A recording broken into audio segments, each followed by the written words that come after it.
booth making noise, talking about pro wrestling on the podcast. Big up boys, big loony guys, we be throwing down the rhymes, kicking it live, representing the Lone Star State every damn time. We got Stone Cold Stunners and the Rocks.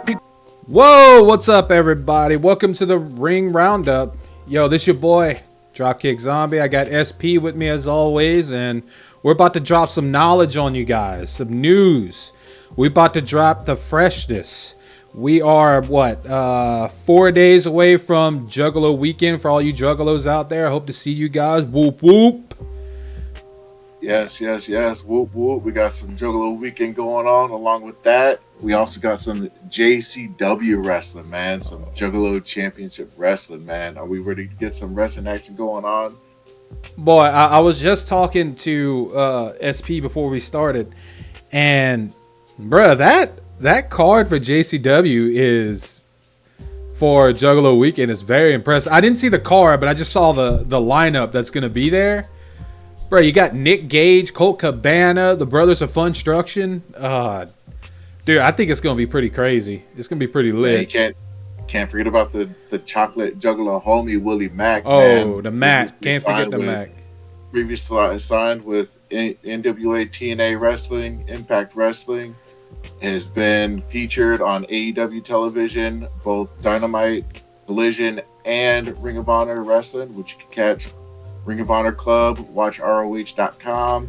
Also, don't forget, man, JCW at Juggalo Weekend is 2 days of action-packed, bloody Juggalo-ness, man. I can't wait for it, man. You know, Willie Mack actually had a stint in WWE for a little bit, but he couldn't get through medicals, and they never would tell him why. They never would tell him why. Yeah, go back and watch his interview with Colt Cabana that he did on the Art of Wrestling. He actually was in WWE, but medical wouldn't clear him, and they never would tell him why. It's the weirdest thing. They go in depth about it. Yeah, I'm sure they do. There's got to be a reason why. I mean, we could sit here and speculate all day long as to why medical wouldn't clear him, but I mean that's just. Yeah, I think it was a missed opportunity because the Mac is the man. He was the first wrestler that I saw at Wrestle Circus when I moved to Austin, actually. Oh, nice. Yeah, man. Yeah. I met Willie Mack back in 2008 when I was living out in California, man. You remember the old California indie promotion XPW? I remember XPW Extreme. Yeah, XPW did a 2008 pay-per-view down in Redondo Beach called Cold Day in Hell, man, and Willie Mack was out there. It was like the West Coast ECW. Pretty much, yeah. I mean, Rob Black, owner, CEO of XPW, man, did what he could to get it off the ground. But unfortunately, man, just money. He was spending more money than money was coming in. So unfortunately, he had to close it down. However, though, XPW is back now. However, it is on the East Coast, out in New Jersey, New Jersey, New York, kind of throwing some competition to Brett Lauderdale and his crew over there at GCW. So hopefully, there's no blood in between them, man. All wrestling is good wrestling, man. This year, the last few years has been a good time to be a wrestling fan, man. Yeah, there's a lot of wrestling everywhere. Well, yeah, definitely. Are we ready to get into today's topics? Yes, sir. Our first topic. Go ahead, brother. I'm sorry. Oh, no, man. I'm just excited to get into these topics, man, for what we have for our Elimination Chamber. So we know the men's Elimination Chamber. We know that lineup. Pretty solid, aside from Logan Paul. But that's besides the point. So the women's chamber is still yet to be announced. As far as the lineup, I think it's partially announced, or they haven't announced anybody yet. But there is speculation of who that might be, and you have the juice on who is going to be inside that steel structure this coming weekend. Yeah. So as far as female talent. So the Elimination Chamber for the women's has been finalized as of last night on Monday Night Raw with their last chance battle royal, with the winner being Raquel Rodriguez. She will fill that last slot number 6 for the elimination chamber this Saturday. It is a mouthful. In Perth, Australia. Yes, it really is. Man. you get so excited about these events coming up, man. It gets hard to speak on sometimes. You know, the words get all jumbled and everything. But we're gonna have to catch it on Sunday. Yeah, I think it's like at 4 a.m. our time, Saturday morning, something like that. So obviously this Friday night SmackDown is going to be taped, since they will be traveling to Australia, which I believe is close to a 20-hour flight. Yeah, maybe a little bit less. No, but literally, if I would go to North Carolina and drive to California, it'd be about the same time as a plane ride to Australia. Now, are you taking time off for rest and fuel and eating? Well, it'll probably be more if that, but if you would just get into an eco-friendly car that could just go, then yeah, it'd probably be about the same amount of time. Well, I mean, obviously you're going to have an additional driver, because if you're doing all that driving yourself, man. You're splitting hairs, dog. You're splitting hairs. Hey, no, man, that's what I do, man. The only reason why I know that is because I had family drive from here in Austin, Texas, out to. Well, how about this? Out to Bakersfield, California, where I grew up and I'm from. That's a 24-hour straight drive. So if you're doing it from the East Coast all the way to the West Coast, you're looking at roughly 48 hours to do. So. Yeah, like, okay, so maybe not a person to change out with, but a good healthy bag of booger sugar. Like, if you get what I'm saying. Take a bump to keep going. We're drug free here. We're drug free here.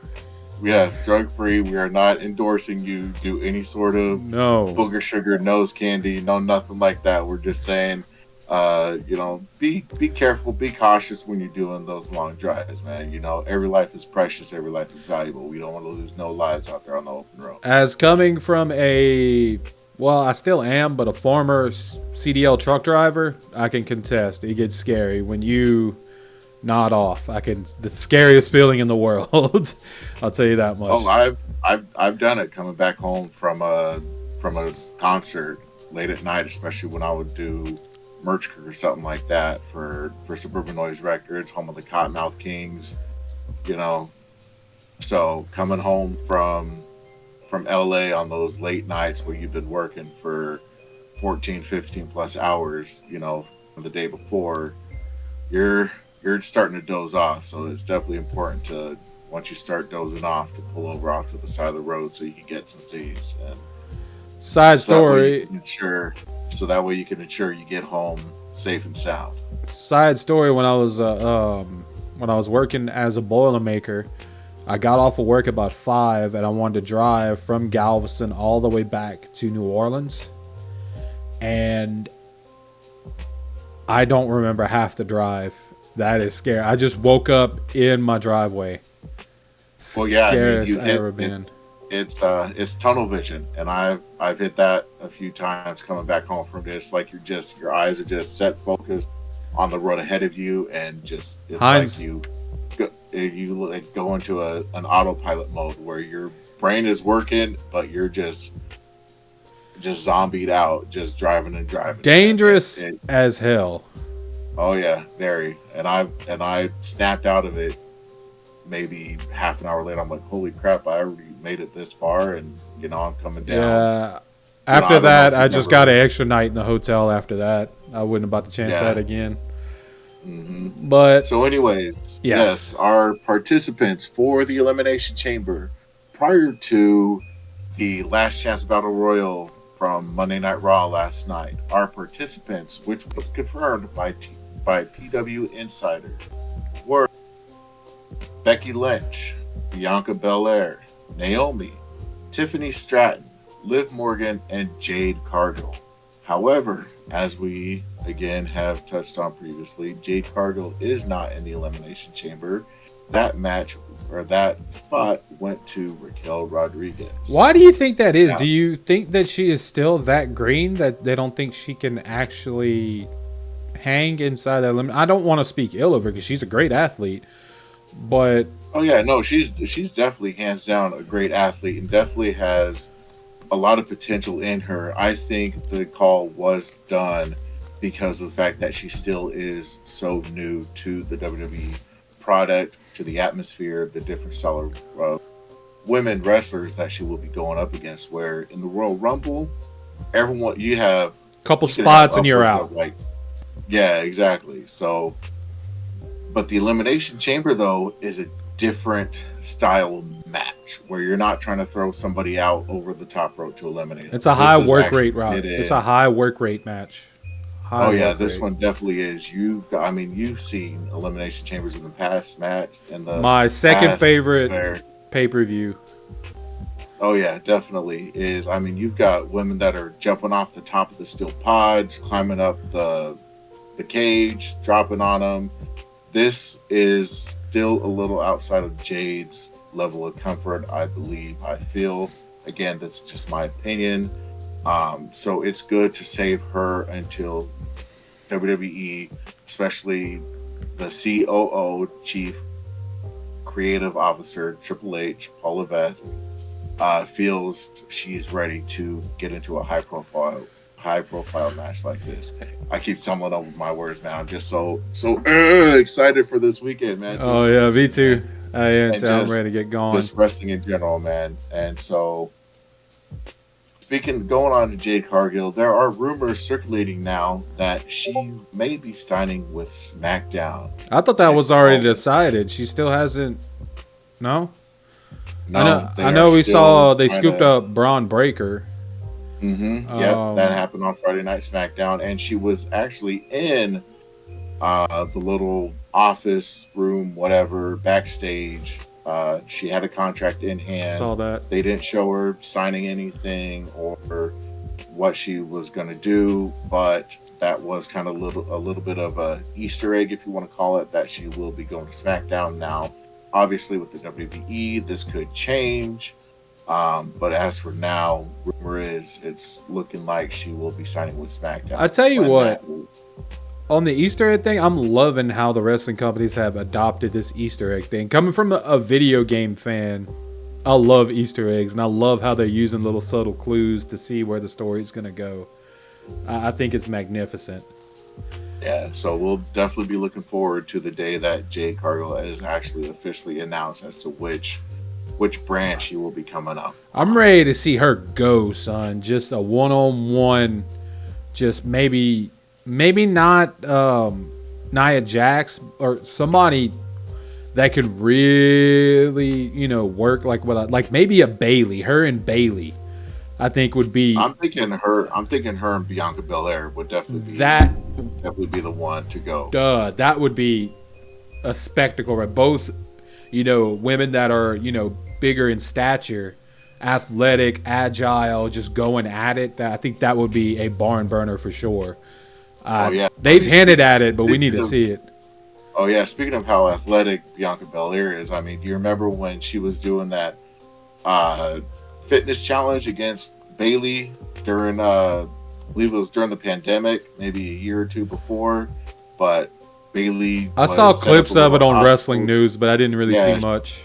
Yeah, Bayley set up a little obstacle course against the two of them, and the second to the last challenge was to fireman carry someone for about 10 steps, I believe, and Bayley worked it to where Otis came out from underneath the ring, and Bianca Belair, she just straight picked him up over her shoulders, carried him like he was a sack lunch, man, and made those 10 steps like it was nothing, man. I didn't see all that.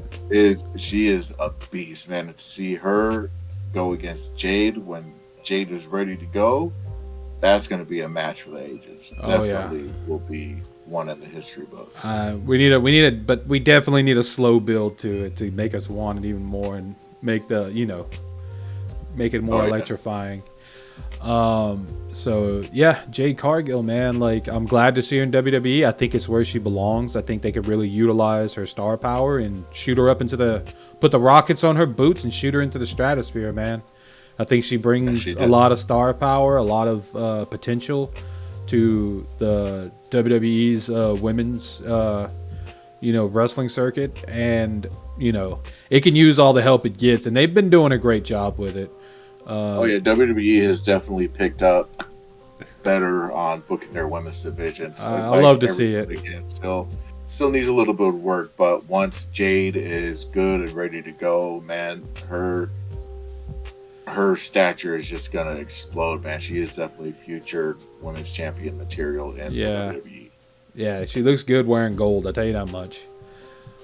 Now, to switch gears to, all right, before we go to this next topic, just a warning, trigger warning. It's dealing with, subjects of assault or whatnot. If you think that this is a little something that you don't want to see, we encourage you to fast forward. We're not trying to trigger anybody, but it's something that needs to be discussed. It's dealing with the Ashley Massaro situation and dealing with one Stephanie McMahon. So we're going to switch gears and go into news that is not quite as happy, but still something that needs to be discussed. So what's the situation with this, SP? Right. So recently in a television interview, Ashley Massaro's best friend, I wish I had written her name down, she made light of Ashley's predicament that happened to her when she was over in Afghanistan during the WWE Support Our Troops tour. Apparently after she was allegedly assaulted, again we got to say allegedly because there have been no criminal convictions made yet, she went and reported it to Stephanie McMahon, and she essentially dismissed Ashley Massaro in regards to what just happened to her. If that is the case, then she definitely needs to be held accountable as well too. As Dropkick Zombie said earlier, this is not a really happy subject that we discuss. Unfortunately, with the world of wrestling, it is something that is popping up everywhere in regards to sexual assault allegations and survivors of sexual assault. So, as we stated in our last week, please, if you know of anybody or have experienced this, please speak out and say something, because your words of encouragement could help other survivors step forward and share their story. What really gets me about this situation is that, if you're a woman and you went through this, your hope would be is to be able to get the support from another woman. You know what I'm saying? And it's just unfortunate that if this is true, allegedly, that she didn't get that you would think that Stephanie McMahon would be an ideal female to go and tell. You know what I'm saying? Well, you would also hope to get that support just from your place of employment. Yeah. Anyway, regardless of male, female, much less a strong female character such as Stephanie McMahon. She puts off someone who has such a big amount of power within the WWE, and the fact that if what Ashley Massaro's friend is true, the fact that she just dismissed it and didn't bother to launch an investigation or find out more about it is just really, really heartbreaking, man. Just kind of let you down. It's unfortunate, A company that you love to watch and enjoy with your friends, family, other like-minded people who love so much, to find out that someone isn't being supportive of someone who may have gone through this is just kind of opens up your eyes to realize that not everyone is going to be there for you, that pretty much you kind of have to rely on yourself should something like this happen. Now, And it shouldn't be that way. It should not be that. It should not be that way at all. We as a society need to be better at Supporting each other, men, women, anybody who has survived sexual assault in their or anything past. that is just traumatizing. That Yes. it just you should be able to lean on your neighbor. And unfortunately, and not in all cases, that is the situation. Unfortunately, in this world we live in. But hopefully, we're building to it. And with this situation, I hope, her friends and family get some closure, and the people accountable are held accountable in some way, shape, or form. We all need to take solace in that song of, I believe it was Benny King, "Lean on Me." Oh yeah. You know what song I'm talking about? Yeah. I think we all just need to when get you're better, not strong, and I'll be your exactly. friend. We all need to get better at supporting each other and just understanding each other's differences. There's too much divide that is currently going on in this world. Not trying to get into the political mumbo jumbo, but just based on everyday experience. We just need to start getting a better understanding of other people and what they've gone through or what are currently going through in their life. Not everything is black and white. Unfortunately, there are gray areas in this world that we live There's in. nuances. Mm-hmm. And so we just need to do better at holding people accountable for these types of things after proper investigations has been done, and if the evidence is there to hold them accountable. Everyone deserves their day in court, the way I see it. Exactly. So all right, enough of that. Changing Sappy gears. Stuff. Let's get on to the next subject, man. What do we got coming up now? Before we move on, very well said, SP. Okay, so we got the whole shebang between Seth Rollins, Roman Reigns, Cody, Rock. It's kind of turned into a clusterfuck. For I'm not gonna lie, I don't know how this is gonna play out, bro. I have no idea at this point. Have we made it to the 10-minute mark where we could finally? Because I know last week 22, bro. I checked. I checked. Believe me, I knew. I looked before I said it. We're at 22. We drop some F-bombs if needed. 22. We're at 22. All right. So obviously, this whole situation between Seth Rollins, Cody Rhodes, Roman Reigns, and The Rock is lighting up the wrestling world right now. Everyone's wondering. It's interesting to watch. What's going on, man? This has got people so invested into the WWE product right now, and it's a brilliant marketing move by Triple H, man. This guy definitely has a mind on how to get people invested in, especially The Rock as well, too. Now, however, the reason why we're now going this route of The Rock joining the Bloodline, being essentially the leader of the Bloodline, is all because goes to the fact of what happened with Rock coming out and taking Cody Rhodes' place for WrestleMania. Now, originally, as we discussed on a previous episode, the agreement for Rock versus Roman Reigns was inked, signed, and dealed at the beginning part of January, but then yet they go and book Cody Rhodes to win the Royal Rumble to go on to WrestleMania. Now, The Rock, rumor is, didn't like the current situation going on the card of WrestleMania.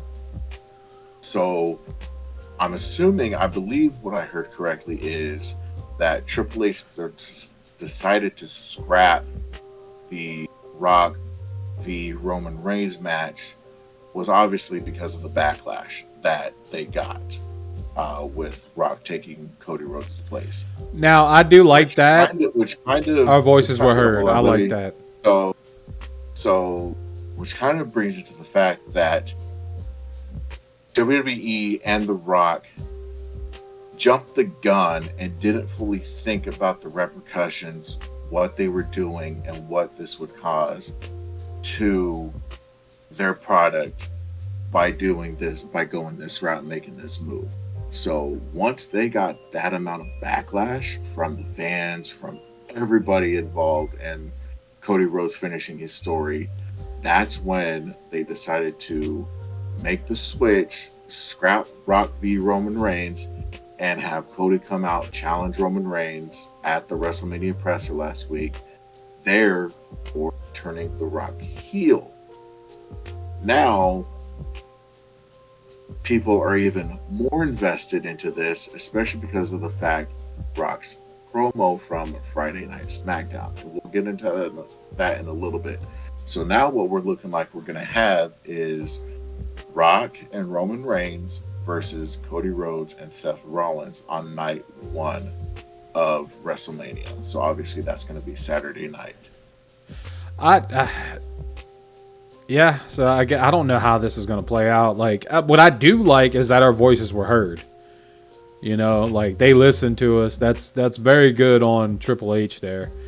I'm interested. I don't know how this is going to play out. How they can't just leave The Rock heel within the bloodline. That I don't think that's going to happen for a long period, forever. So do you think that, because it has to happen, you know, Roman Reigns versus The Rock, it has to happen sometime eventually.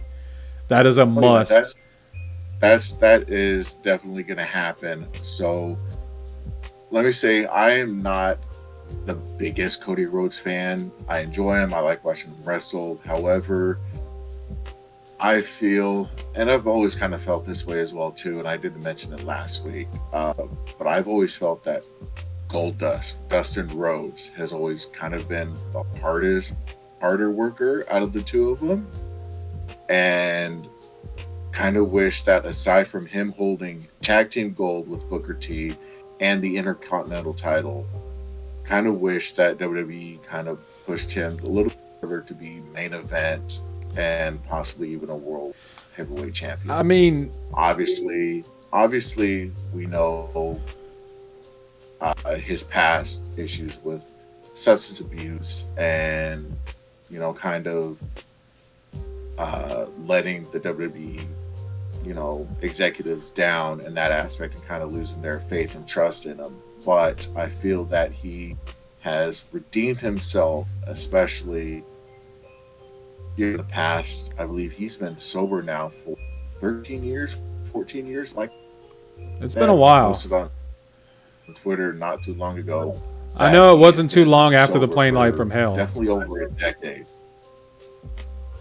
It's like I said, it's definitely been at least since early, maybe mid 2010s, obviously. So if we're looking at 14 years, so then that would be around 2010 when he started getting clean, started getting healthier, and has actually attributed a lot of his success to doing DDP yoga, the master of the diamond cutter.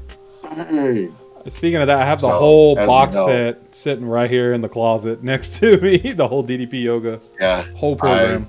I've utilized it quite a few times. It definitely does help, especially if you have lower back pain like I do. Good stuff.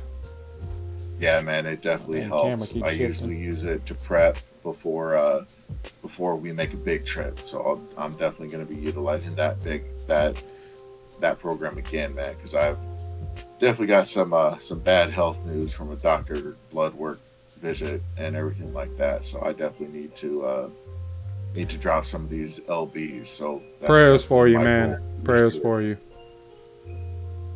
It's not easy, man. I love to eat, man. Living in Texas, trying tacos. To be on a healthier diet, man. Man, you got breakfast tacos, regular tacos, street tacos, man. Barbecue like on every corner here in Texas, man. It's rough, man. Try being on a diet being in Louisiana.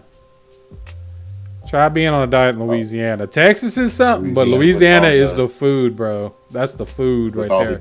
With all the gumbo and beignets and everything like that. Boudin, cracklings, po' boys. I just left Louisiana. I just got home last night. Bro, I had to have eaten about 5 pounds of cracklings while I was there. I'm so ashamed of myself. Like, I don't even want to go check my cholesterol right now. But dude, mine's a little jacked up right now. But you'll get it, bro. Both me and my wife, we've started going the healthier route, and definitely watching the portion control. I mean, speaking of, Juggalos, the official Juggalo Day was just this past Saturday, man, and we all met up there at Via 313 for some pizza, man. And trust me, dude, if you've never had Via 313 pizza, man, they're a pizza company based out of Detroit, Michigan. Obviously, the 313 aspect, but dude, their pizza is just so amazing, dude. But I refrained myself, man. I only had 1 slice of pizza, 2 cheese sticks, but I drank water the entire time, man, and that's all I kept it down to. That whole evening while we were there, man. Bro, that's some good self-control right there. I'm proud of you, bro. That's really good. Man, every morning I get up and take a walk around my apartment complex and just trying to live a better life and just trying to do more healthier eating. That's every now and then, a little fast food burger, isn't gonna. You gotta have a cheat day. You got to, or you're not gonna succeed. I'm sorry. I'm a very fond believer. Even John Cena says that a cheat day is a must. Mm-hmm. Even The Rock himself. I mean, have you seen what that full cheat days look like, man? We're talking stacks of pancakes, brownies, man, big tall glass of ice cold milk, man. That dude gets it in on his cheat days. But then again, you also got to look out his workout routine, man. Yeah. It's just crazy. Well, going back to the Goldust or Dustin Rhodes, I think great worker, great in-ring talent, but I could kind of see why his brother has foreshadowed him. I mean, look at Cody and okay, I guess you can say Man Crush. All right, Cody, the dude, tall, good complexion, great shape, looks great in a 3-piece suit. You know what I'm saying? You gotta. He when you look at the dude, that is a champion. You know what I'm saying? He bleeds that, like, that dude. He looks like somebody that would have a gold belt around their waist. A great how he conducts himself, how he speaks, how you know what I'm saying? It's just, I can see why the guy has made it so much further than Goldust. Not taking nothing away from Dustin Rhodes Goldust, but I can definitely see the as far as work rate, I think his brother was leagues ahead of him, but just the whole, I guess, the aesthetic of a champion, of a total complete wrestler, you can't help but see that in Cody, if you get what I'm saying.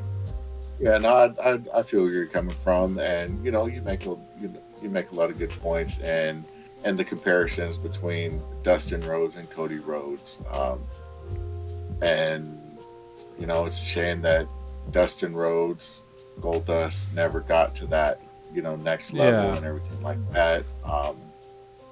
And hopefully Cody could do it, at least make the family name proud and win the big one finally. But still, always kind of had hope that Goldust, Dustin Rhodes would have gotten there as well too.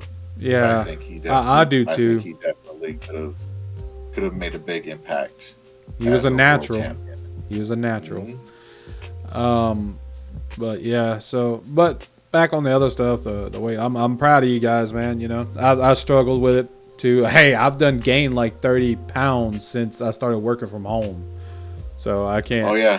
I can't say nothing. That definitely contributed to the weight gain, because you're sitting there, you're working. You sit there at your desk, you're working, and you're bored. get bored throughout the day, so it's like, oh, what snack can I find? Next thing you know, you're microwaving a pizza. Next thing Yep. So, anyways, back to our little we done side quest enough here. We got going on. So, anyways, we have now seen the reemergence of Hollywood Rock from our 2004 WWE era. Oh, look at him, boy. Bro, I saw he was wearing Versace. That vest was Versace, bro. That was to take the words out of Uncle Elroy from Next Friday. That's Versace. Versace. Man, you can't even spell Versace. He has taken his 2004 Hollywood Rock run and just incorporated that into his current run as a heel, as being essentially, you could say, maybe the new, for the time being, leader of the Bloodline. And we will get into the promo that he delivered on Friday Night SmackDown here. So, did you get a chance to look at his full promo from when the Bloodline came out? And I watched when he came out. I remember parts of it, but like I told you before we started, I was watching it with my little nephew, and it's not easy to get fully invested when your little nephew's there. What's that? What's that about? Oh, The Rock. And then before you know it, you look to the right. You look on the, he's doing suplexes on the couch to my other little nephew. And yeah, but I watched when he came out in the Versace. I watched, I know he had the same things to say. I saw the whole pose they did at the end. And I was like, well, he just joined the Bloodline. I'm like, I wonder how this is going to go. So yes. So I actually went back and rewatched it because I was scrolling through Twitter over the weekend. And people were saying, hey, there's these little Easter eggs in The Rock's promo, whereas while he's talking to the Bloodline in regards to talking about Cody Rhodes, he actually is referencing what's going to happen with the Bloodline at WrestleMania. So when he made the line, you're going to lose because you crybaby little bitches are self-entitled, he was actually talking I remember now. Solo Sikoa and Jimmy Uso. I never thought. Oh, I can see how it can be thought. Okay. And also his little references of Cody Rhodes, your story is going to end at WrestleMania, whereas ours, pointing in regards to Roman Reigns and The Rock, is going to be beginning. People are saying that there is a subtle hint that Cody's going to win the title at WrestleMania. The Rock will be turning on Roman Reigns and the Bloodline, or that the entire Bloodline itself, as in The Rock, Solo Sikoa, and Jimmy Uso, will be officially turning on Roman Reigns. Because if you've seen before in the past, there's been subtle hints of Solo Sikoa no longer having true faith in Roman Reigns, and Jimmy Uso going the route of his brother before, obviously, storyline pertaining that they said, haha, we lied, we're sticking with Roman Reigns to the end. So what are you thinking? Do you think this is maybe next year's WrestleMania, or do you think this is going to be like I know they're not going to do it at Backlash, but are you thinking maybe SummerSlam or? No, this Rock Roman Reigns thing is strictly WrestleMania main event type marquee match. So at the very end of the segment, if you noticed, where they all threw up their ones, being Solo Sikoa, Roman Reigns, Paul Heyman, and Jimmy Uso, Rock threw up an L where he had the one, for the acknowledgement. I'm gonna have to go back and look at that. Pointing directly towards Roman Reigns. Also, like I said, as an L, stating that yes, Roman Reigns is about to lose on night 2 of WrestleMania, and therefore I am the official head of the table for the Bloodline. This therefore sets up their match next year at WrestleMania. That's interesting. The Rock has stated that he does want this match against Roman Reigns at WrestleMania. Obviously, it's not this year because of what happened. The reason why I believe, I don't know if I mentioned this, was that the Rock v Roman Reigns match was scrapped. They wanted to see how Rock would handle it with his heel character, how he would handle things with the all of a sudden switch up of Triple H saying that Cody won, he gets challenged, that's that. How it should be. Yep, that's exactly how it should be. For Triple H kind of subtly, but not really, giving The Rock the old DX 2-word for you. Yeah. Crotch chop, suck it move without again necessarily going that route and saying it directly. Like I said, I still want to see The Rock and Roman. I still think that needs to happen. I know they're not going to, but I'd like to see it rather sooner than later. But who cares what I think? I'd be happy with it at SummerSlam, but I know The Rock most likely wants it to be he wants to be a WrestleMania, so I get it. But it is what it is. So this will definitely, if it does turn out the way it's all speculated to turn out, this will definitely set up next year's WrestleMania main event. Awesome. And, hopefully The Rock can hold it together until then, but we'll see. I think he will. Yeah. I mean, he's been a... Hopefully he doesn't... I think him being in a tag team match is the best idea this year to kind of save him. I don't want to see him... Mm-hmm. He's getting a little age on him. I don't want to see him get hurt or nothing and have to be out. I mean, his last full match was 10 years ago, 2014 Royal Rumble, when he won the title from CM Punk. So... Yeah. So he definitely, and I mean, no one really is counting that little 5-second match he had against Eric Rowan at WrestleMania some years ago. That wasn't nothing to that. That was just a quick spot, then back to the backstage. Mm-hmm. But I'm waiting to see how this plays out. It's much watch TV. Now going on to the AEW side of things for the rest of our topics. Speaking of must-see TV or lack thereof in AEW, and it pains me to say that, first order of business we have is the Swerve Strickland and Hangman Page feud going on right now. Probably one of the hottest, I would say, storylines in AEW. I'm interested to see it. Both great workers. Guys are awesome. Strickland is leagues ahead of what he was in Hit Row, and the dude just oozes charisma and star power. Hangman, he's Hangman. And so what's your inside scoop on this little situation here?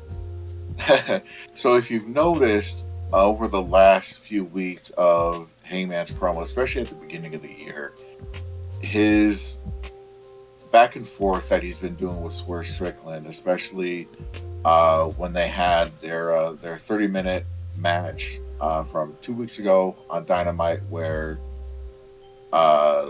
it went to a draw and they essentially both ended up being number one contenders for Samoa Joe's AEW World Title. If you've noticed in Hangman Page's promos, he's going the route of the whiny crybaby, where he couldn't beat me, I'm the true number one contender, yada yada yada, so on and so forth.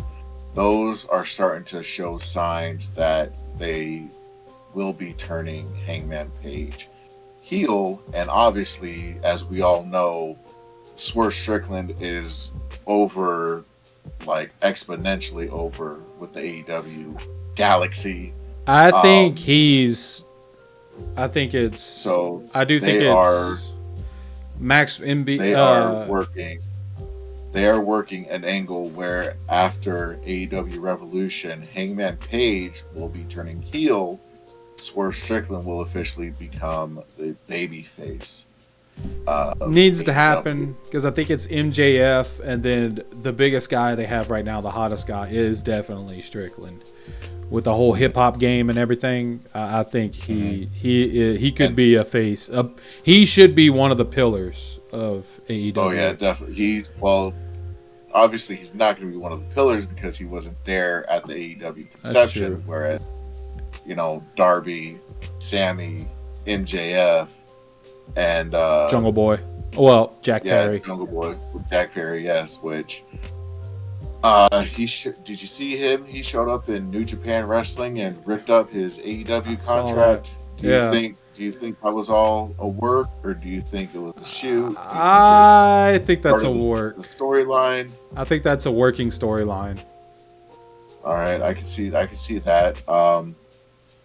So I was at the AEW show on Valentine's Day. It was an awesome show. Man, the Texas crowd, when Swerve came out, when his intro music hit, whose house? The entire arena, well, everyone that was there anyway, just erupted. Swerve's house. Well, and that's a big thing because he was grown in Texas. He was a huge part of the Texas indie wrestling scene. I don't know if you remember back then. See, I tried to get into I went to a couple indie shows here and there when I first moved to Texas back in 2014, which I've officially been a Texas resident just over 10 years now. He was Russell Circus champion. He was also Inspire Pro Wrestling. He was Inspire Pro Wrestling heavyweight champion. He had a massive, massive following in the Texas wrestling scene. I think that's where he cut his teeth a lot at. Good to see that. Also, thank you for naming the group that he was in when he was in NXT and then up to SmackDown Hit Row. I completely blanked on what their name was. But when you said Hit Row, I'm like, oh yeah, that's exactly what it was. When he left, they fell apart, son.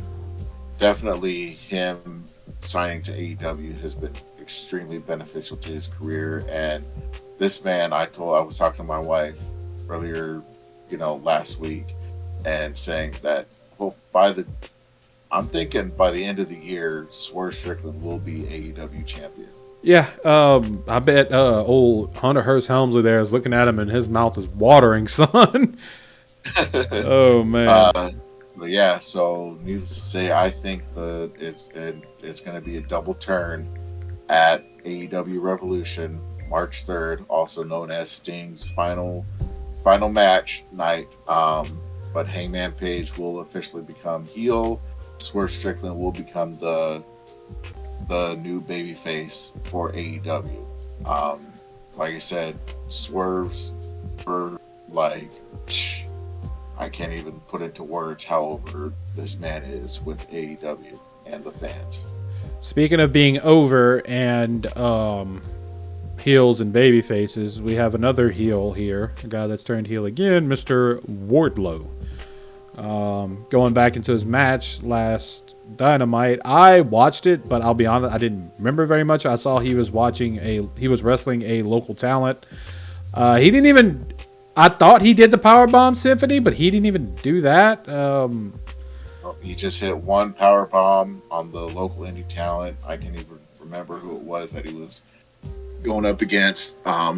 This is just a shame to see how AEW and Tony Khan especially is booking this large, powerful man. I mean, goes back onto what we discussed, like on our first or second episode that we did, was that no big men slapping meat. You have so many big men in your company, and they just need to start working them into a program. Wardlow against Will Hobbs. Now, again, that's going to be kind of hard. Heel going against heel, but I mean, you have Miro, you have Lance Archer, you have Kill Switch, aka Luchasaurus. You got Brian Cage over there. Brian Cage, yeah. Now I think they need to get more babyface big guys in the company. I think that's where a lot of the issue is, because having a bad guy go against a bad guy, nobody really wins. Everybody wants to see good versus bad. You know, I have an idea.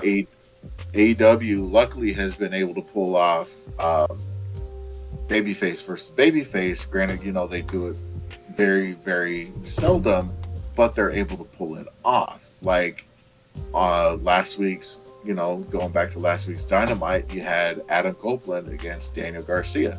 That was an amazing match. Granted, you know, Adam Copeland kind of showed a little heel tendency where he took, you know, some Valentine's Day sunglasses off of a fan sitting front row and just broke him in half and tossed him aside. You know, that's kind of that was kind of heelish. But Adam Copeland overall is a babyface. Daniel Garcia is a babyface. And the fact that it ended in a DQ via run-in by Nick Wayne and Kill Switch kind of soiled the match for me. Like, and his Nick Wayne and his mom. Yeah, Nick. Yes, especially Mother Wayne is, you know, and then of course the concerto, you know, 2-chair shot to Adam Copeland by Christian Cage. Obviously, you know, this is going to set him up for something coming up here soon. But they just need to start getting more babyface big guys into the company to start utilizing some of these bigger heels that they have. I mean, I have a theory. Who can you think of that AEW could bring in as a babyface, big, you know, big burly, meaty man, you know, so to say? I have an idea right here. Brian Cage turning on the Mongol embassy. It looks like you could look at him and tell he doesn't belong. I think that would be the logical thing, him turning on the Mongol embassy and then working into because I mean, the undisputed, what are they called? The undisputed, every member, all of them have good programs going except for their muscle, which is, Wardlow. All the rest of them have a program going or a good feud going. He's the only one that's without one, just squashing local talent. And I mean, I think that being Adam Cole's lackey, you know, and Adam Cole saying, "Oh yeah, when the time is right, Wardlow will be champion, and then when I'm finally healed, Wardlow will lay down for me, and I will become your new AEW champion." I'm sorry, that's kind of that's a lame storyline to go with. Because then, I mean, start going with it. He needs to beat people other than local talent to make that a reality.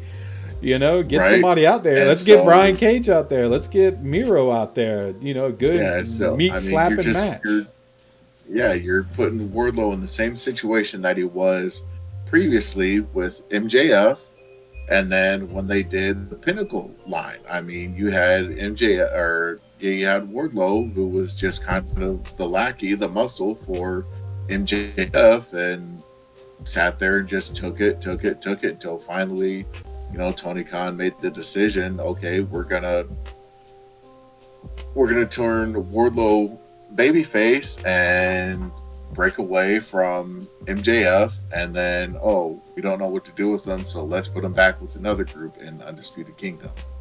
Well, hopefully they figure out something soon. This leads into our next topic, the booking and the morale and the backstage of one Mr. Tony Khan and AEW. That's a good example right there with the Wardlow. You know, they could be doing a lot more with the guy instead of him just 2-minute matches squashing a local guy. I mean, like I said, I was there at AEW Dynamite on Valentine's Day. That's what I want to ask.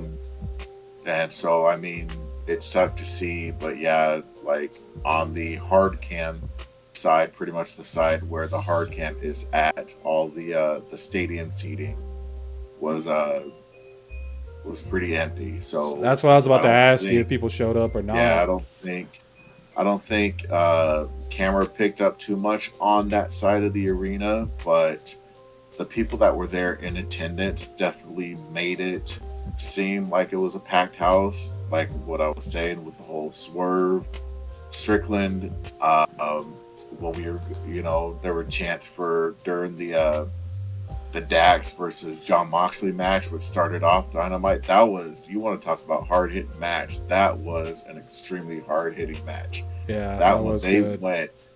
They went almost the full time limit amount set for that match. That I did see that. That was just a brawl, son. That was good. Two that a country one, boy and a hardcore city guy just going at it. That was awesome. The Adam Copeland Daniel Garcia match was a really good one that had the crowd hyped up and made it seem like, that there were thousands and thousands of people in attendance. And the same thing with that Texas Death match between Orange Cassidy and who did he fight? Matt Taven. That's who it was. That match was awesome as well too. I don't know if you saw me and the wife out in the crowd during AEW, but my first shot sign of the opening of AEW Dynamite, I'll go back and watch. Was my sign. Cupid loves to scissor. That's okay. So two things. Okay, it just sucks. First of all, because remember the first event they held in Austin, that place was packed, son. Packed. Packed. Just to come from that to this, and then I had a friend that he was at the New Orleans event, and he said there was barely anybody there at all for the New Orleans taping. And I hate that. That has to suck and be just an embarrassment. It is. And again, this is going into the low morale aspect of what the wrestlers are feeling when they show up to TV the day of the event or even the day before, and they see, that half the arena is empty. That's obviously going to set some sour moods in people. But I mean, props to all the wrestlers that go out there and put on. Still got a job to do. They still get a check. Exactly. They still have a job to do. So what do you think is the remedy? Something needs to change. What's that? So what do you think is the remedy? Do you think maybe do smaller venues? I wouldn't necessarily say smaller venues, but they definitely need to get somebody on the writer or something like that, like what we discussed last week, man. Scott D'Amore. He's out there. He would be stupid not to utilize him. And I mean, Scott D'Amore and Cody and Conan. Get both of them. Get them in a writer's room. Start thinking of some good TV. Something. I mean, this. I did read about this the other day, and I forgot to mention it to you on our topics of discussion. QT Marshall is coming back to AEW. However, he's not going to be an on-air talent. He is going to be backstage working, I believe, producing, maybe trying to help get better quality TV content put out. I completely spaced on that and meant to let you know, send you that. So, I mean, I know he left a while back. I didn't know what was his plan on what he's going to do. He was supposed to just go back to the Indies, or I was thinking he might. To the Indies. My first thought was WWE producer. That's what I thought he was. No, I think because he was champion in AAA. I can't remember what title that he had in AAA, but he was doing that as well as the AEW shows. And then the whole QTV thing off of TMZ. I thought that was kind of lame, if you ask me. I thought it was just stupid. Not a big fan of TMZ to begin with. Yeah, and then I believe on something that I had heard on YouTube was that who was it? I believe I don't want to say anything. Again, this is all speculation, rumors that it was CM Punk that didn't like the whole QTV thing, and so he talked Tony Khan into getting rid of it, along with the rankings. Remember the the rankings that AEW. I think they kind of booked themselves into a corner with that in the beginning. I think they kind of put themselves. You don't think the ranking system was a good idea? If they would have stuck to it. Yeah, and then rumor was that when CM Punk signed, he didn't like the ranking idea and talked Tony Khan to getting rid of it. And if you think about it, it kind of makes sense because it wasn't too long that CM Punk was there that all of a sudden he was in the title picture.